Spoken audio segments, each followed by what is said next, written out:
Hello, I'm Richard Murphy, and this is the final video in the series on tax transparency that we have been making.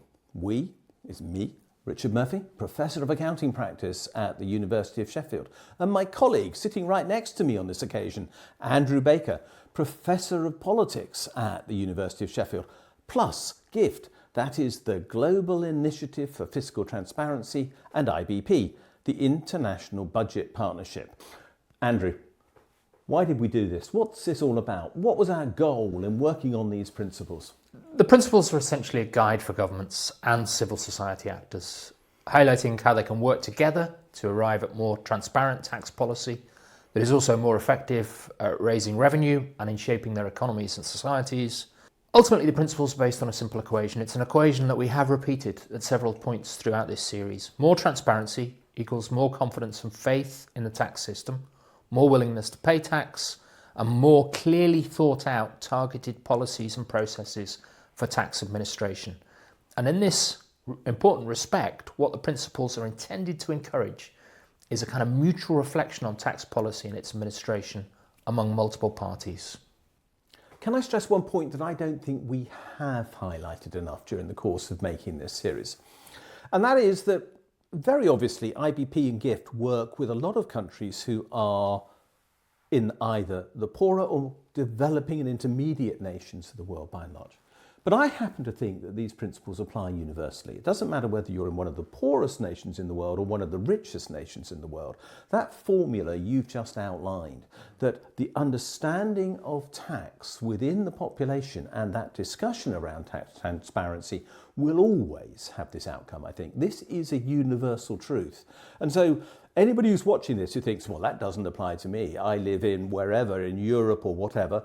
No, that's not true. This is something that is of use, I believe, to everyone. I think the other thing that's worth emphasising about the principles as well is that GIFT have a track record in generating international principles. They generated one in 2011, which were high-level principles on fiscal transparency, one in 2016 on participatory budgeting, and now most recently the tax transparency principles in 2022. And they are a device and a mechanism for peer review, for dialogue with civil society, for dialogue with outside bodies and experts. A constant review of how the tax system's functioning, whether it's fulfilling its objectives, and whether the information and the data is made available to enable all of that to happen. Now, if you remember, Richard, when we began the work for GIFT on tax transparency, the idea of tax transparency was mainly understood in terms of creating tools to highlight who's using tax havens and more detailed reporting of multinational companies' accounts.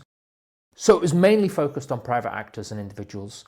And we wanted to extend the concept of tax transparency to say that governments also have responsibilities and obligations to produce more transparent tax systems, to report on their intentions and performance, which, if followed, will benefit all members of society. I think that's an incredibly important point, because you're absolutely right.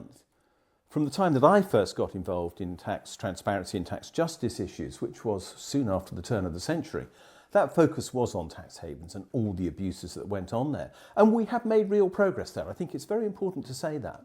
And also on corporate behaviour in those places as well, through country-by-country reporting, for example.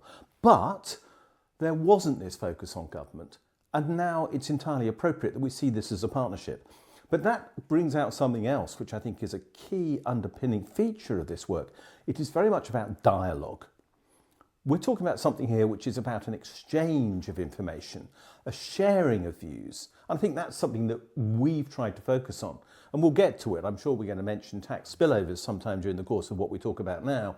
But the point is that we are trying to say the tax authority must talk to the taxpayer, the tax agent needs to understand just what the tax authority is trying to do. And if that dialogue exists, then this whole process of tax transparency can create this public good, which is an effective functioning tax system which will benefit everyone. That's absolutely correct. And to get back to that original question of why the principles exist, the principles don't exist because Andrew Baker and Richard Murphy think they're a good idea. There was a demand out there in the international community for something like this. So if we go back to 2019, the World Bank's Global Tax Programme asked GIFT to conduct work on tax transparency, to identify the information civil society organisations needed to contribute and participate in tax policy. And GIFT at that time was also asked to bring forward a draft of global principles on tax transparency to act as minimum standards to guide governments in disclosing tax policy information. And the new principles approved in 2022 at the meeting in Bogota were the culmination of those efforts. But that process also involved an extensive consultation exercise. The final version of the principles reflect input from governments and civil society actors in 8 countries, as well as the OECD's governance team, and extensive comments from IMF and World Bank staff. So they're a collective effort drawing on multiple sources. Yeah, I think that's incredibly important. We might have our names on some of the documents, as do GIFT, but the reality is that this was heavily peer-reviewed by colleagues with real-world experience along the way.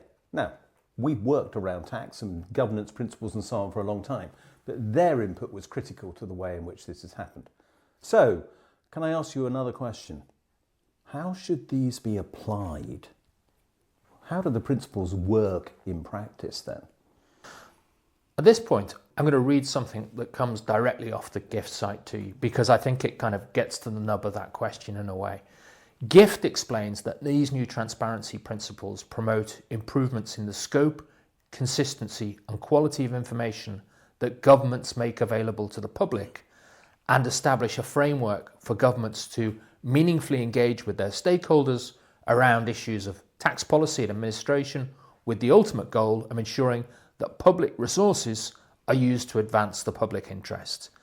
These new principles, they say, address fundamental components of good governance and cultivate the trust required to ensure a more sustainable fiscal pact, namely the right of access to information, proactive transparency, accountability and public participation. So if you work through the 14 principles sequentially, a variety of ways through which that broad goal can be achieved are spelt out in each individual principle.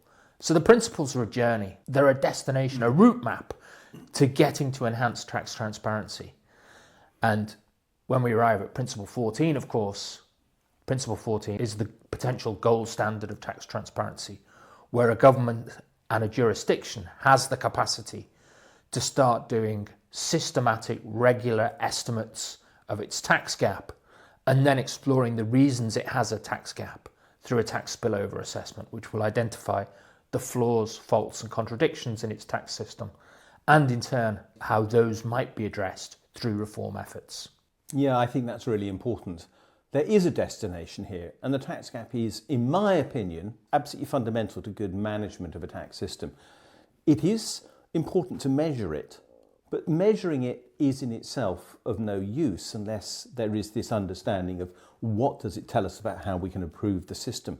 This goes back to something else which is really important, and we repeat this theme through the course and everything we've been talking about and through the principles. This is a cyclical process. There isn't a linear progression through the 14 principles and you say, I've reached the tax gap and tax spillover, so everything's now okay. Everything feeds back into the process of what are your objectives? How do you turn that into, from being a set of objectives into a plan? How does that plan get communicated? How is it consulted upon to win consent? So we're talking about something here which is an ongoing narrative. And I think that's important in this understanding of how these principles are applied. They're not a one-off exercise. They're a commitment to a process that will continue. But the commitment to preparing and publishing and then understanding a tax gap is the signal that ultimately a government is saying, this matters. And actually, I think this then raises the question of who might benefit from this. And really there's several beneficiaries, but 2 jump out. Obviously, one is the government itself. because it wants to collect as much tax as it can to achieve its goals. But secondly, actually, it will almost invariably want to collect that amount of tax with the minimum hassle possible, which means the lowest possible tax rates and the least disruption to its population, because frankly, that will make it more popular. And most governments do like to have some degree of popularity with the people they're governing. So it's very important to understand that this is a process which ultimately benefits the taxpayer, because the taxpayer will be able to pay less if those who don't want to participate in the tax system, and every tax system the world over has people who do not wish to participate in the tax system, whatever the reasons are now, if the government is committed to understanding how those issues are addressed, then those people who will comply with the system because they think it's the right thing to do, again, as part of their own good governance principles, if you like, they will benefit from this because there will be a lower demand on them for tax revenue if everybody plays their part because it is understood that they can be identified and be required to make the payments that are expected of them. So I feel as though the principles are really about creating a level playing field in tax for people in the whole of a jurisdiction, so that it can be understood also who is contributing how, why and when. Again, this is important too. I believe that tax should broadly be paid by those with the greatest capacity to make payment.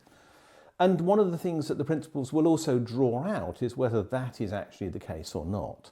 So if there are conflicts within taxes and between taxes, so that, for example, and this is one of the issues we look at in tax spillovers, if a country has a capital gains tax rate which is lower than its income tax rate, very clearly there's an immediate incentive for somebody to actually recognise a capital gain rather than income. This is even more perhaps apparent when a country has a lower corporation tax rate than it might have an income tax rate, which is not an uncommon situation, creating an obvious incentive to therefore incorporate a company.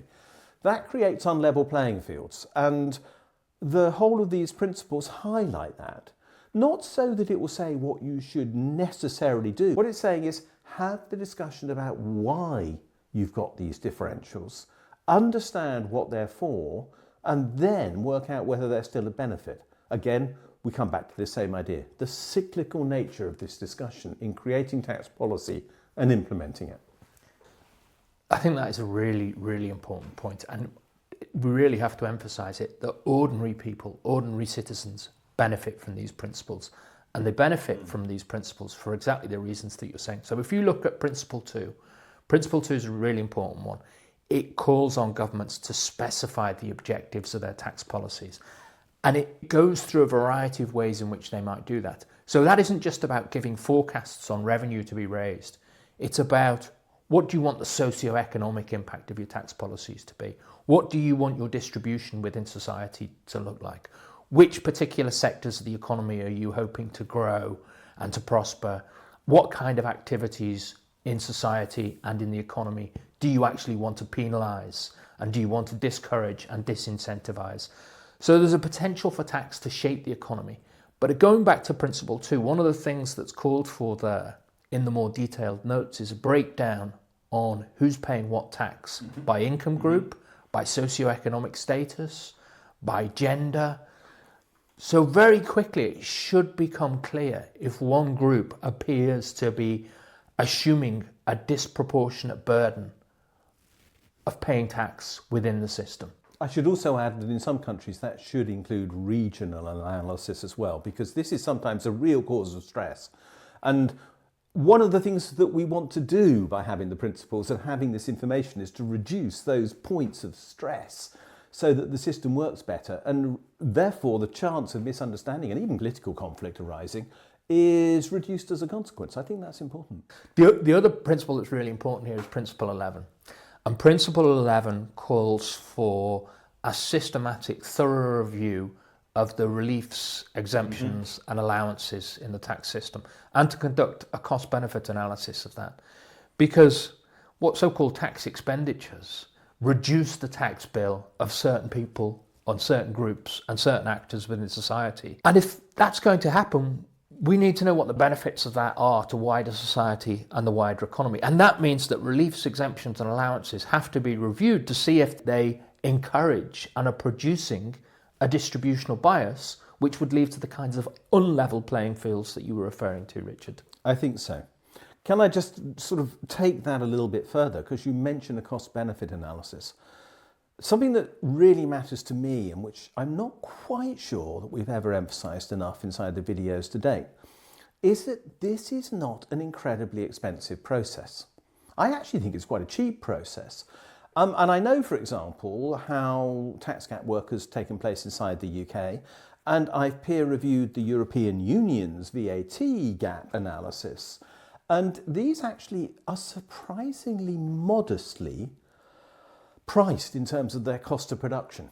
The number of people involved in producing this data is relatively small, but the learning process that is resulting from that work is very significant, and the shared knowledge it gives rise to is also dramatic, which is where the peer review process, by the way, comes in as part of this. We think that it is of benefit for countries to actually share notes with each other, because if you look at this as a relatively modest accounting exercise using data that you are in most cases already going to generate within the system, and all you're doing is resorting that data, and that's what accounting databases let you do, to answer a different question from the first one, which is, in every tax system, how much did you get? But then to ask the question, well, how much didn't you get, for example, which is what a tax gap is, and why didn't you, which is what a tax spillover analysis is, you can actually answer those questions relatively quickly. Now, the answers won't be perfect, but after 45 years of accounting experience, I don't think that any set of accounts I've ever seen are perfect. I don't think there is such a thing as perfect data. There's data that is good enough to inform decisions.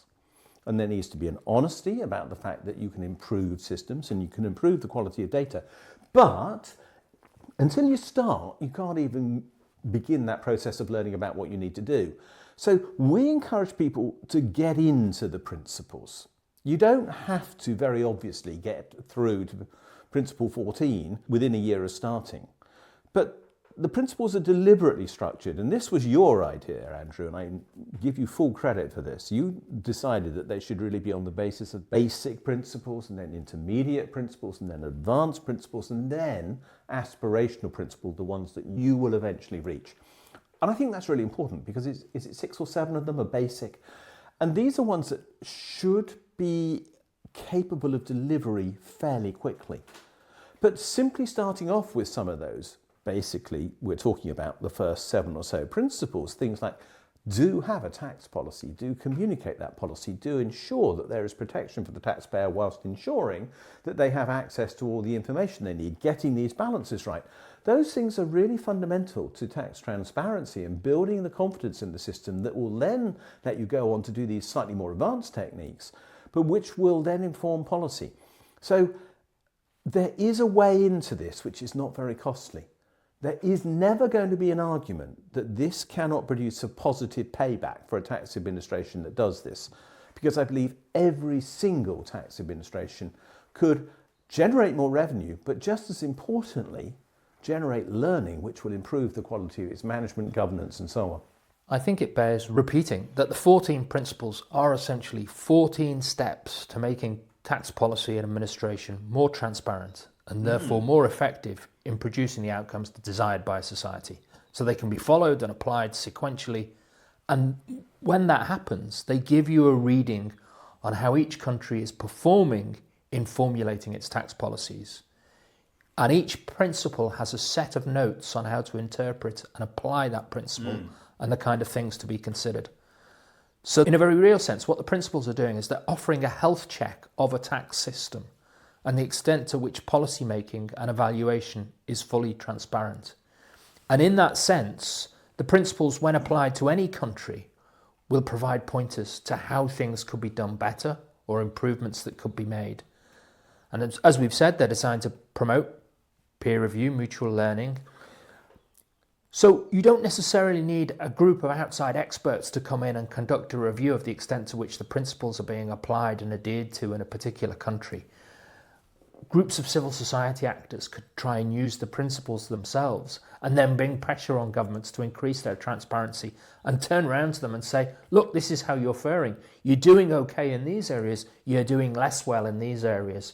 So let's have a discussion about how we make improvements in these particular areas. Well, we did this during the course of our research. We tried out a process of actually talking to civil society actors. Now, admittedly, people who knew the tax system of their country reasonably well as civil society actors, but not necessarily people who had ever worked inside a tax administration, people who were simply members of their society, to see if we could produce what our ultimate goal was, which was a tax spillover analysis.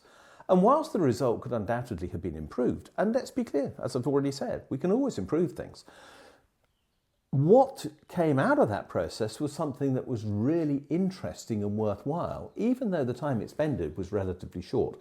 And I cannot stress this enough, that this is a process which will give a greater payback if you invest more in it. But relatively speaking, the amount of money required, the amount of effort required to start the process is quite modest, and the payback will, I think, prove to those who take part in it this is worthwhile. I just want to make one further point about those notes to the various principles. They're not prescriptive. They are guidance. Every country will have different circumstances, different traditions, different problems that it's trying to face within its tax system. Different inheritances, different fundamental legal frameworks. You might be on common law, you might be on Roman law, you might be on something else entirely altogether. Different bases of taxing companies. One might be on cash flow, one might be on an accruals principle. All of these things make big differences to the way you look at your tax system.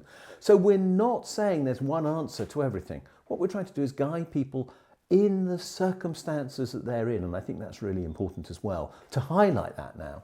But which means that the principles also ask questions of the people using them. They're not a set of rules you follow. You will need to adapt them for your use.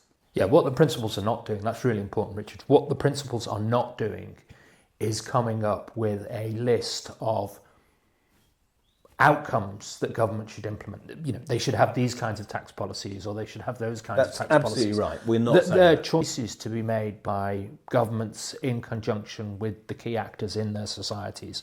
What the principles are is a reference point or blueprint for how governments can go about releasing more information on their intentions and outcomes in relation to tax policy, to engage in more public dialogue on that, to put in place frameworks for evaluating their tax system and for regularising and improving their release of data while pointing to potential gains in revenue raising, democratic legitimacy, tax morale, as public confidence in the tax system and willingness to pay tax. That's where we want to get to with these principles, and that's why we think government should start taking the principles seriously, and civil society actors should be encouraging them to measure themselves against the principles. That's really what we want to see. One of the things that actually I hear complained about so often in so many countries, and I wouldn't like to imagine how many countries I've been to talk about tax over the last 15 to 20 years, it's a lot. And the point about it is this, that I hear time and again, oh, the politicians don't understand tax, the people don't understand tax, or whatever else it might be. What we're trying to do is set up a system which actually asks questions at a level people should also be able to understand. We don't expect politicians to be experts in tax. Why should we? They bring all sorts of experience into their lives as politicians. But tax is a key issue about which they've got to make a decision. So what we're expecting by creating the principles is that the informed person who can think about things will ask the right questions. And I'm going to go back to one of the points you made about really choosing between tax policies. And a simple example of this. Do we want to have a capital gains tax? So on the profits people make when selling assets? Or do we want a gifts tax or an inheritance tax, as it might be called in some countries? Do we want a wealth tax? Now, these are questions which I know are very common in some of the countries I know at present, where these things aren't really operating very well. But until you've actually set out the reasons why you have or haven't got these taxes, or why they're different from income taxes in the way in which they operate and the rates that they charge, you haven't got a basis for discussion. So what we are asking for in the principles is that a tax administration, or better, the government department, the Treasury, whatever it might be called, the Finance Ministry, who are responsible for overall tax policy, are actually saying this is why we chose to do this. If they put on record their tax strategy and say why we chose to do this, so we know why they chose not to do something else as well, you can have that informed debate at the quite high level, which people who are not experts in the actual application of tax law can still very much participate in. And I think that's incredibly important. It's good to have involvement of people who understand tax law in this process. I'm not saying otherwise, and I've spent a lifetime of reading tax law. But I think we need it to be accessible to plenty of others. Otherwise, it just becomes another technical exercise. This is much more than that. It certainly is. And actually, this brings us nicely on to what is probably the final point I want to make in this discussion. I think broadly there's an underappreciation of the value of tax and what it can achieve. So even in many of the largest, most advanced countries in the world, there tends to be a sense that tax is about how you pay for public services. It's about how you raise revenue. And that's where the value and importance of tax starts and stops. But tax can impact what an economy looks like, which sectors are prioritised and why, what kind of products and activities you want to encourage, which you want to discourage.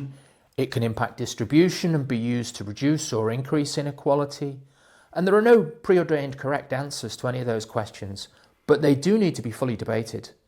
And for that to happen, you have to have accessible, clear information, data, stated intentions, measures of performance in delivering those stated objectives. And all of that information has to be made available and reviewed periodically. And that's what the principles call for. And they provide a systematic step-by-step basis for doing that. And what our hope is that that will lead to better strategies and better choices based on better information, and ultimately more effective, more targeted tax policies that are more effective in raising revenue, certainly, but more importantly, arriving at their stated initial objectives. And the principles are a route map for countries to follow to enable them to build better tax systems that serve their populations better and encourage an active, reflective, informed politics around taxation. That's where we're wanting to go on this. I do want to just bring in one example that, if we look at some of the more advanced countries around the world, many of them offer a variety of tax reliefs and allowances, so-called expenditures, that essentially mean income earned from investing and transacting in financial assets is taxed much more generously than income earned from employment. But such data and information is often largely concealed from the public. And there are principles are really about putting such things on the table more clearly so they can be debated in a more inclusive and informed fashion by a wider range of interested parties. And, that's what the principles are intended to do, produce better informed, more targeted policies. I agree with you entirely. I want to give you one example from very recent experience of my own, but I think it's relevant to highlight that last point. In the UK, where we work, the cost of tax reliefs on pension contributions made mainly by the wealthy in the UK, £70 billion a year. But that figure is not highlighted in any of the information produced by the government. At the same time, the total cost of supporting people who are out of work or who have disabilities is around £70 billion a year. That figure is highlighted in government information. If we understood that there are two numbers which need comparison with regard to different social priority, we could actually then decide what's the relevant weighting and balance to be created between them, which is not possible at present simply because the information is not there up front for people to know or understand. It's that information which informs debate. And fundamentally, that's what our goal is by doing all of this. If we succeed in improving the quality of debate around tax so that people truly understand how tax works for the benefit of society as a whole, we've achieved our goals. And that, I think, is a good place to round this up, don't you? I think it is, Richard, and it's only appropriate that you have the last word in this series.